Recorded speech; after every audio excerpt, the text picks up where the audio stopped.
Hi, welcome to one of the NMC Watch podcasts. I'm here with Francis, who's a member of our group, and we're very pleased to have him with us. Francis has been through his fitness to practice recently, and he's going to join us today and just chat a little bit about that. So, hi, welcome. Thanks for joining us. Maybe you could just give everybody listening a little bit of background to yourself and your sort of career history up until the point that you were referred, just to give them a bit of background. When did you start your nursing? Okay. Hi, good afternoon, Cathryn. It's good to be here to share my lived experiences with the NMC fitness to practice process. So I started my career when I was 19 years old. So that's way back 31 years ago. So I came to the UK though in 2000, May 13, 2000, after the Florence Nightingale birthday on the 12th of May. So on the 13th of May, I came to Salisbury District Hospital, which is in the southwest of England, for those who don't know the geography in England. So it's my first time going out of the country to work as a nurse. And I was one of the first Filipino nurses appointed to work in the spinal injuries unit, aptly named the Duke of Cornwall Spinal Treatment Center after King Charles now. He was Prince then. So I stayed in that trust for 14 years, having achieved up to Band 7, but then moved on to Surrey in Sussex in Redhill, where I got my first nurse consultant post as an 8B. That was in 2014. Due to the traveling challenges from Salisbury to Surrey, I moved to Basingstoke in 2016 when I landed a post called clinical matron. So it was the first of its kind introduced in the NHS during that time in 2016 under the leadership of Professor Jane Cummings, who was the CNO for England. And I was one of the first, I think there was 60 of us clinical matrons. So we managed the wards. We are the budget holders rather than the ward managers, but we are also clinically working on the ward. So using my advanced clinical skills and knowledge helped me to fulfill my role to be efficient and effective on the role. Then from then, I had a bit of personal family relationship problems. Moved to London in 2018 before the pandemic. Went to a private hospital as an orthopedic CNS for almost a year, and then moved to a care home because I wanted to experience the NHS, the care home, and the private sector in its entirety to help me in my future career ambitions. And then the COVID-19 struck off in early 2020, but I was already working in one nursing care home in the poshest areas one of the poshest areas in London, in Battersea, Victoria, but then moved to Central London Community Healthcare as a head of nursing in the middle of the first wave of the pandemic. I manage community teams and also community nurses and multidisciplinary staff. And then from then on, moved to my current role as an Associate Director of Nursing for the Northeast London NHS Foundation Trust, which is a community and a mental health trust. Again, trying to broaden my portfolio of experience by working in acute mental and a community trust. Wow. And what a lot of experience you've got. I know. Thank you, Cathryn. Yeah. And then in the midst of the pandemic, my NMC referral suddenly came through. This was August in 2020. I was working as a deputy head of nursing in that very private and very posh nursing home. So it was a bit of a shock because I wasn't expecting my friend and colleague then, who's also a Filipino nurse leader in the UK, to refer me.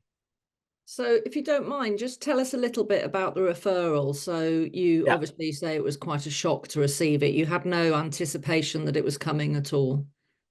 Well, there was a little bit of anticipation. I didn't realize that the threat was going to be put into practice. Oh, no, so the threat was going to be realized. Yes. That's going to happen, you see. It was around the disagreement between Filipino nurse leaders during the first wave of the pandemic. And we probably remember there were a lot of Filipino nurses disproportionately dying of Yeah. COVID-19 in the first wave, as much as 20% with one report. There was two associations. Oh, sorry, there was one, but they were not active during the COVID pandemic. And I saw the urgent need to establish a national group to support the nurses and their families in the UK. Not only the nurses, but Filipino healthcare workers. Again, not only in the NHS, but also in the different sectors like the care and private sectors. But unfortunately, we had disagreements with how we should be running this association. Some of us went the Filipino Nurses Association UK way. Others who I introduced to this referrer stayed with the same association, which is called the Philippine Nurses Association UK. But they were my friends, those who are officers now of that association. And the Filipino Nurses Association was established on the 2nd of July 2020. The charges brought against me by the founder of the other association were dishonesty and misconduct, because apparently I was claiming to be the vice president of this association where I was not, and claiming to be the interim president when I was not. So I said that in my Facebook post in 2015. And also there was a CV that I submitted to him for verification to send to PNA Manila to officially appoint me as the vice president, sorry, as the interim president then. And there was a post in my old LinkedIn profile Right. way back 2016, which he captured as an evidence. So he used those evidence, factual evidence, documentary evidence against me. But there were contexts around those Yeah. things. So he Yeah. felt that you were misrepresenting I your was position. misrepresenting an Right. association. Okay. Yeah. Okay. Okay. Okay. So when you got the initial referral from the NMC, did it give you any insight into what the referral was about, or was it just very standard, you've been referred?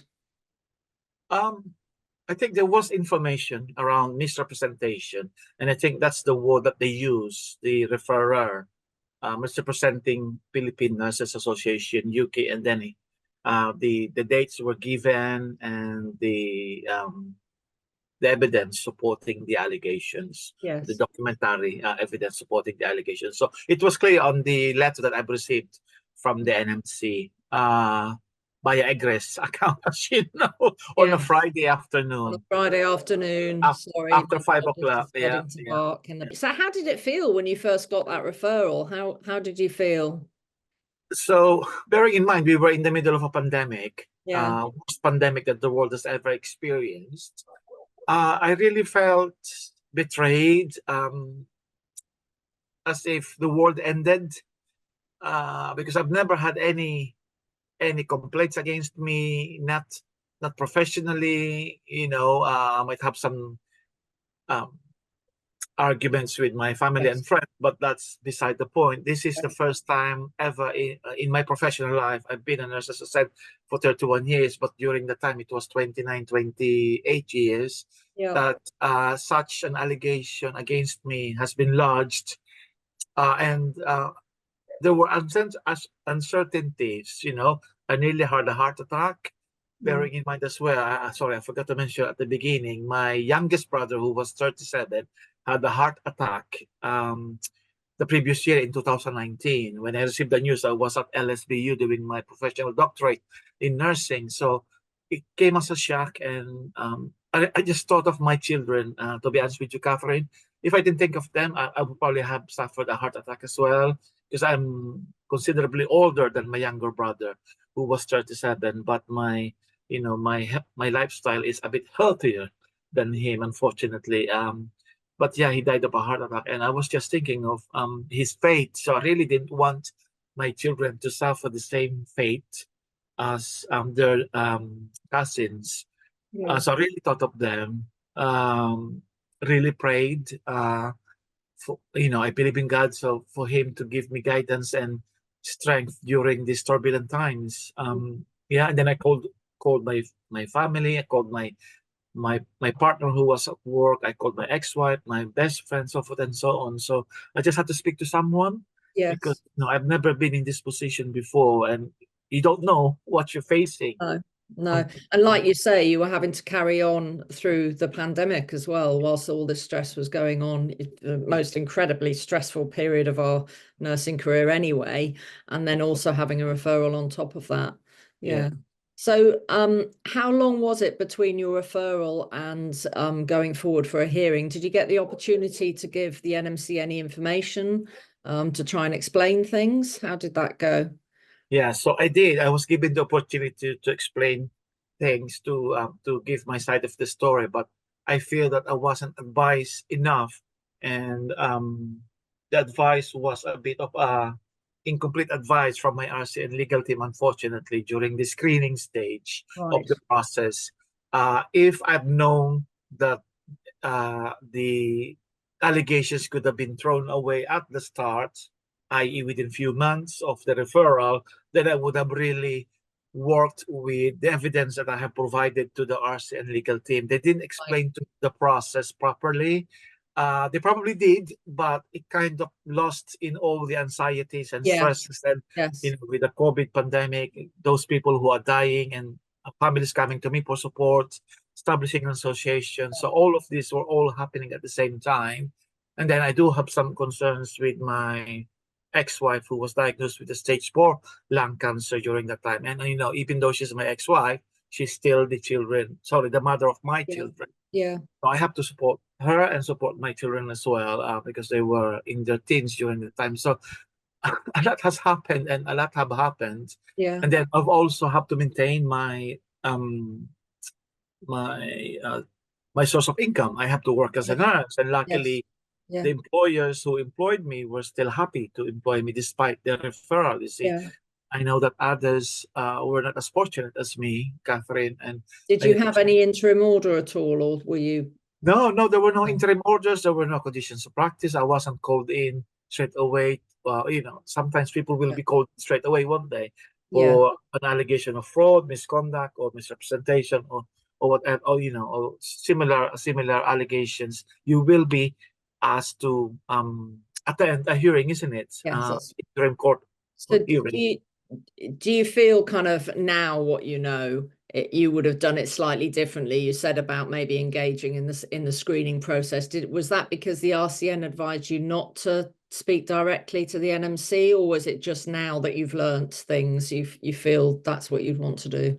So a bit of both. So number one, the RCN legal team did advise me to really produce all the documents that I need to Right. counter or refute these allegations allegations of the referrer. So that's number one, because I've had some conversations with him, messenger conversations way back 2015 around his offer of presidency and vice presidency towards me personally, being the founder and the president during the time of the other association. So I've got that documentary evidence, but the unfortunately the RCN legal team didn't explain to me in breadth the context and the process of the Yeah. screening station.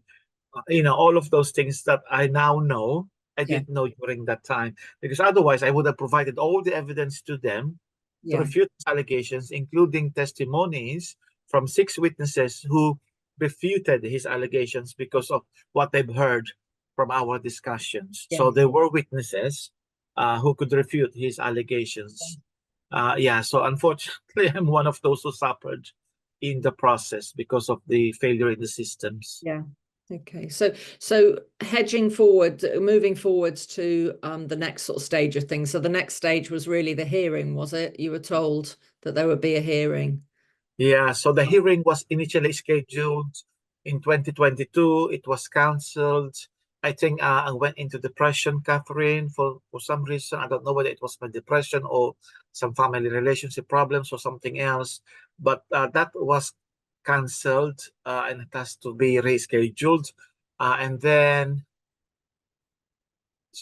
I think it was late 2022 when they rescheduled it for the Yeah. second time. This time it was the NMC. He couldn't provide either the panel or the legal assessor, one of those things. So it has to be cancelled again for 2023. And then it was rescheduled for February. Sorry, not February, July or November of last year. Right. Then that was cancelled because the RCN couldn't provide me with the barrister or the solicitor.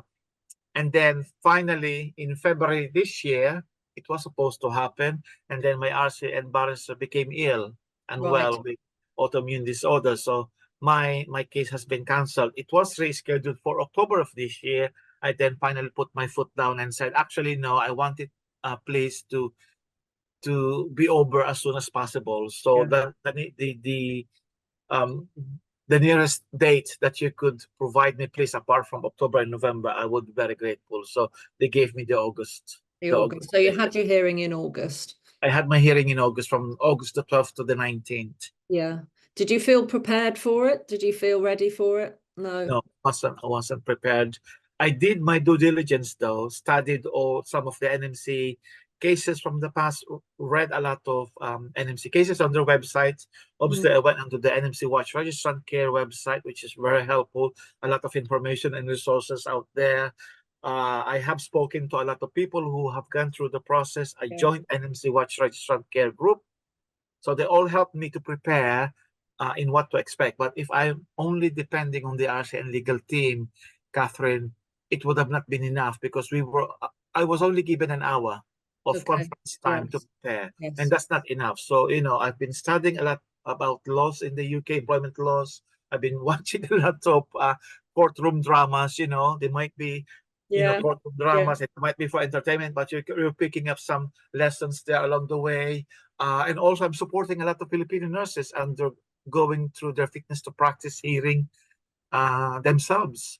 So, as the founder of the association, I cannot turn them away because there are always gaps in the service of the services of the unions and the employers' support for these nurses. So, and that's where you're coming in. That's why the other charitable organizations are coming in, and that's why we are coming in as an association, as a CIC. So just in brief, just explain to people what happened at the hearing then, because you managed to get a no case to answer, didn't you, at the hearing? So how did that come about? Obviously, the NMC had your case for a couple of years, and obviously to get to no case to answer is quite a big step. So how did that happen? So before I provided my RCN legal team, I've also had so many changes with my solicitors. So, and unfortunately, part of that process, the solicitor should be handing over documents and evidence that they got from me to their successor, but that didn't happen. So I had to produce. Luckily, I've saved them in my computer because otherwise I have to look for the paper documents again. But I came prepared. I have photocopied possibly around 2,000 pieces of documents. Cathryn, so when I first came in to the hearing room, after the briefing with my barrister, RCN barrister, who luckily knew the NMC process because she used to work there as a case coordinator. Right. Hearing coordinator. Yeah, so she's got an advantage. She declared that in our pre-conference trial that she used to be with the NMC, but she wasn't a part of the panel. She wasn't part of the executive team, but as a hearing coordinator. So I said, I've got no choice, beggars cannot be choosers. So I've accepted her. And then we had an hour or 2 hours of briefing. I brought in a lot of documents. I brought in all my certificates, trophies, and everything. So it's like a show and tell to the panel. But luckily, we have a private room of our own, wherein there is a glass panel that all the panelists can come through and see the display of my achievements as a nurse in my 31 years. So I don't know whether there's something around showing your achievements, but it's not showing off, but or blowing off your own trumpet, but it is just that visual of being able to see this is the person. Mind that actually this nurse is actually a proper That's nurse. A really good way of doing it. I hadn't even thought of suggesting to people to do it that way. That's a really, really good way of doing it. Definitely. So it's a subliminal reminder to them that actually this nurse is well awarded, well accomplished, Yeah. experienced nurse, that whatever the allegations were probably a misunderstanding. And some of the witness statements from like the likes of Felicia Kwaku, the RCN President Sheila Sobrani, have actually stated that this was a complete misunderstanding between the referrer and myself. Right. And then I think the key evidence, and this was the key evidence, were our conversations, messenger conversations from way back 2015, saying that he's offering me all those posts, but Yes. he then contradicted himself because during the submission of his evidence, he said that he didn't say them. But actually, Okay. during oral evidence, when he was giving his oral testimonies, he contradicted his written evidence Right. because he saw the production of this latest evidence that has been produced. So I think the number one reason why my case was thrown out at that stage was that because of the inconsistencies of the Yeah. refer, Yes. from his accounts. Yeah. So do you think that what could have been done before that to get to the bottom of it? Because obviously hearings are not, they're not without their trauma themselves. Yeah. And so they're really costly, to have a hearing. Definitely. So Definitely. what perhaps could the NMC have done to have avoided that, do you think? So I think what they could have done is they should have really given the opportunity for myself and the legal team to produce refuting evidence to Yes. counteract the allegations from the referrer. So that wasn't very clear Yes. on the letter that they have produced or given to me in 2020, August 2020. Also, the RCN legal team has that also made that very explicit. Have you got any other evidence there refuting his allegations? Have you got Yes. any messenger, Yes. email, messenger conversations, telephone conversations, anything that would refute the allegations, written allegations by the referrer? So they didn't tell me that. I only found out that my case was going to a hearing, and then I found the other evidence to refute his allegations. I mean, if I were given an opportunity to submit more evidence after the decision was made that there was a case to answer by the Yes. case examiners, and I would have submitted Yes. the evidence then, the messenger conversations that we had in 2020, rather than wait for 4 years to Yeah. 4 years. to Yeah. go through 4 years to submit that, to be able to submit that. And I So was do you told feel off. that's the NMC didn't ask enough questions, or was it that the RCN didn't put that evidence forward? What do you think happened? It's a bit of both. Bit Yeah, of the, both. the NMC hasn't provided me with clear instructions on how Yeah. to refute the allegations. Yeah. The RCN legal team has not um, gone into Been in-depth proactive. discussions. Yeah. Yeah. And also made it clear that if you have evidence refuting his allegations, please produce them now at this stage. Yes. It will Yes. also help if the screeners or the case examiners are registrants themselves rather than lay people, because they would probably have more understanding of the complexities of the Yes. work of nurses. Yeah. Yeah.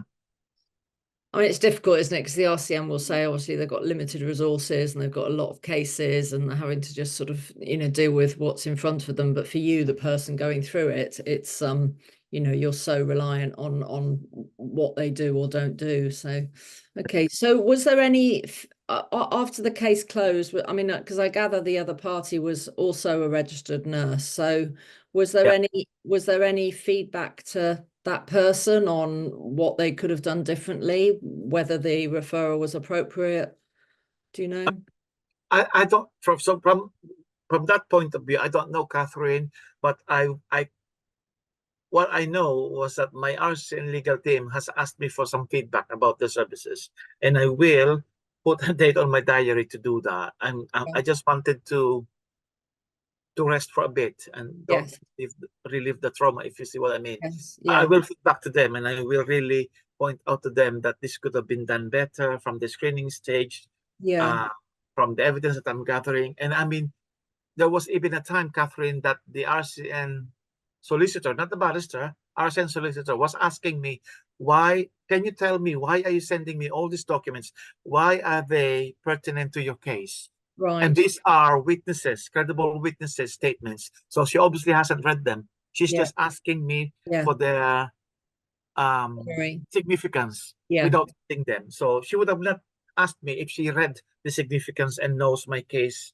Like at Quite the back. worrying, isn't it? Because I think Before. we expect to get the same level as if we were instructing a private lawyer to read absolutely every single document and know the case inside out. And I think the Yes. reality is, unfortunately, with the unions, that they just haven't got the time to be able to No. do that. So you're having Oh, to fill in the gaps yourself, really. yeah. And then your services as well. Obviously, your Yes. support was very much appreciated, because I would have not, honestly, Cathryn, I would have not made this far. I probably would be the 28th nurse who probably committed suicide if not for your support, if not for other support from my family, my managers, my chief nurse, everyone around me, and the other charitable organizations. Obviously, the RCN has given me some counseling, but it was only 6 sessions. Yeah. And remember, this is a 4-year um, journey Yeah. that I could only describe as hell, Cathryn. I would have not made it without all those people and without my faith and resilience. Yes. But you Yeah. can only be resilient enough. We're human beings at the end of the day. Exactly.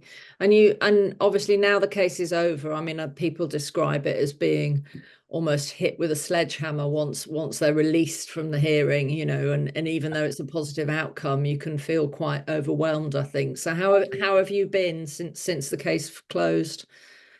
So I've been saying so many thank yous to my line manager, Debbie Smith. I mean, she's just an angel. She is an epitome of what an NHS nurse leader is or should be about. She's been in the NHS for 40 years. Yeah.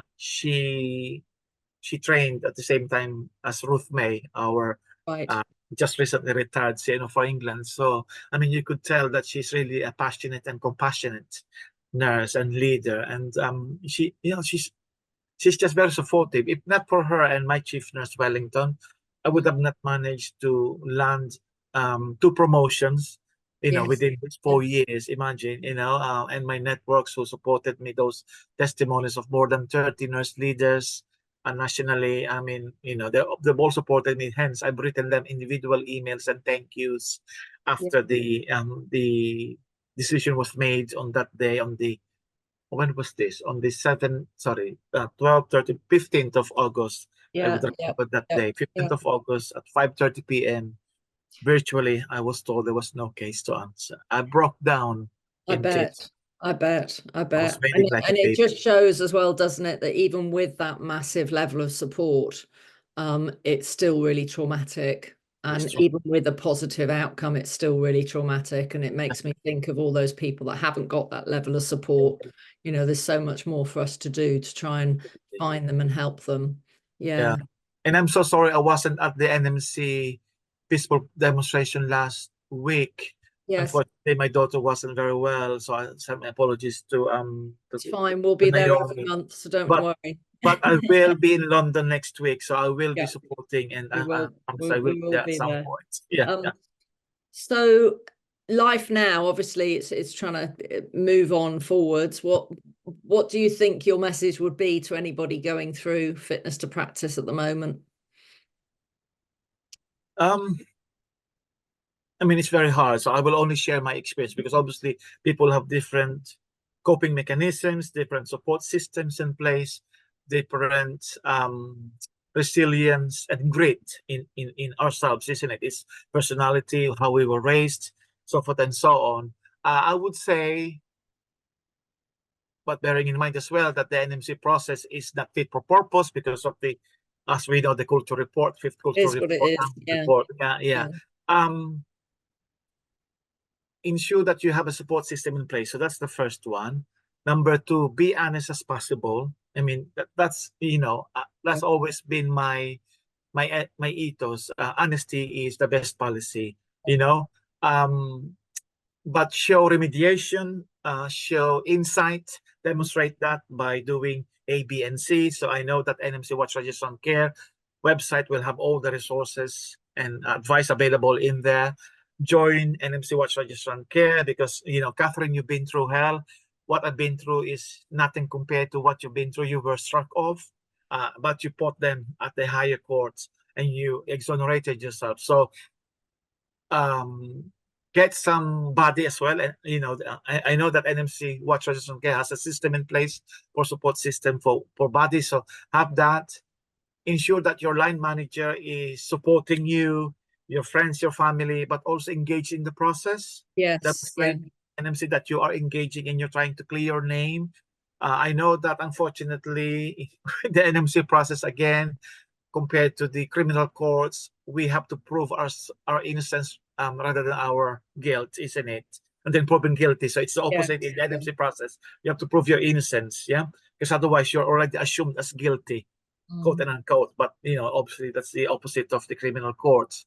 Obviously, if you believe obviously with something like dishonesty, being charged with dishonesty, it's it's a really, it really hits, doesn't it? I mean, that's what my charges were, and and particularly when it's something that you vehemently refuse is not who you are, it's not your core. Definitely. A lot of our members get very tied up in the anger around being accused of something that simply isn't true. What about that? How do you think we can help people cope or unpick that? Because it is really difficult, isn't it? It is. So with regards to an allegation or charge of dishonesty, you're the only one yourself who could tell whether you've been dishonest or not. So the fact that you've got objective evidence against you, like myself, doesn't mean that you're dishonest, because it's dishonesty is subjective. And there was a case about is it Galbraith? Yes. That has been used by my very outstanding RCN barrister. She used that to argue for my case that actually dishonesty is not present in this instance, because Mr. Fernando and so forth and so on were communicating regularly. Because again, there were a lot of inconsistencies from the part of the referrer and the witness. Also read about the dishonesty cases on the website, either on the NMC and NMC Watch Registrant Care, because these are cases that you could learn from and see whether you could apply them in your own case. But I think fundamentally, there are two elements to prove dishonesty. Number one is the objective element, which is the evidence provided, so forth and so on. The number two is the subjective element. So what were you thinking during that time? Were you really being dishonest, or were you thinking of something else, or were you made to believe that you were doing the right thing, but obviously it turned out later that you weren't, and you were now being dishonest. So it's really up to you, but deep down inside you, you're the only one who could really say whether you're dishonest or not. You mentioned earlier about, obviously, with the Filipino Nurse Association, you've come across quite a lot who have been referred. Do you think that they are proportionally referred at a higher rate? Is that your experience? Yes, we are, unfortunately, Cathryn. So I've requested freedom of information request to the NMC 2 years ago, nearly 2 years ago, and they came back with 1 to 2% of our of Filipino nurses registered with the NMC who are being referred annually. So that's around 1,000, 1,500, depending on the numbers. Annually, and that's a lot. What I haven't requested, though, through the FOI, was the number of nurses, Filipino nurses, who were struck off for whatever reason. Number two, those who have no case to answer. And number three, what were the in between? So, suspension, so forth and so on. But when I looked at the website recently to try and look for teams, most of the Filipino male nurses, Cathryn, were either accused of sexual misconduct, or dishonesty, including myself. For the female Filipino nurses, it's competence and behavior. There were the key teams. So I'm trying to study more of the teams for the benefit of the association, but also for the benefit of our members, because we, as I said, we as in the team are still supporting so many Filipino nurses. We have referred some of them to the NMC Watch Registrant Care, to other association, and those nurses don't have union representation because I didn't realize the importance of union representation or not. Yeah. So that Yeah. could be argued, isn't it? Whether they're providing enough support, legal support, Yes. you know, when you're in that situation. So it'd be interesting to unpick that, whether, because because that's quite a high percentage being referred. it is. If an equally high percentage are getting no case to answer, then that's really quite concerning. Or if they're getting a high proportion of strike-offs or suspensions, or because even the conditions of practice can prevent people from working if they haven't got as supportive an employer as you and I both did. You know, that can sort of be effectively a strike-off, can't it? Yeah, definitely, because people will lose their livelihood. Yeah. You know, this is our bread and butter as nurses and midwives and healthcare professionals. So, you know, put all these conditions in practice, but they're very unrealistic and unworkable. I mean, which employee will support them? No one. Yes. So you might as well just strike them off, you know. You know, so I always say this question, and it's probably a little bit hard, but if there was one thing you could change about the NMC fitness to practice process, what would it be? Just one. Just one. Oh, you're making me think. I know. I think we need to ensure that the screening process is robust enough by ensuring that we have NMC registrants who know, because I said registrants, know the work and the challenges of nurses and midwives and healthcare professionals or nursing associates, so that we can prevent lengthy processes, costly processes, and the stress. Screening, definitely get that right. Get that right to prevent any more stress and costs. And that would then in time, I mean, Nazir Afzal has put one of his recommendations that the case needs to move through screening within 2 months of referral. Otherwise it's stopped. I think that's it's a very bold sort of recommendation, but I think if they can achieve that, that'll make a huge difference, massive difference. Exactly. I mean, think about the criminal law, Cathryn, in the courts. I mean, the alleged suspects are given court appearances within weeks. Yes. They don't wait for years before they're tried in court. So why are we doing this for nurses? Absolutely. You know? And the court system is, you know, incredibly stretched and struggling. So if they're managing to do it, and then as well, I always like to try and turn everything positive, and even everything that happened to me, I try and, you know, say my positive is the people that I've met and everything from setting NMC Watch. What would you say is your one positive to have come out of all of this? Or are you still waiting to get there? No. My faith in God. So I said earlier, I believe in God, Cathryn. So that's the one thing that I have proven time and time again, that He will never leave me or forsake me. So it's my faith in God. Yeah.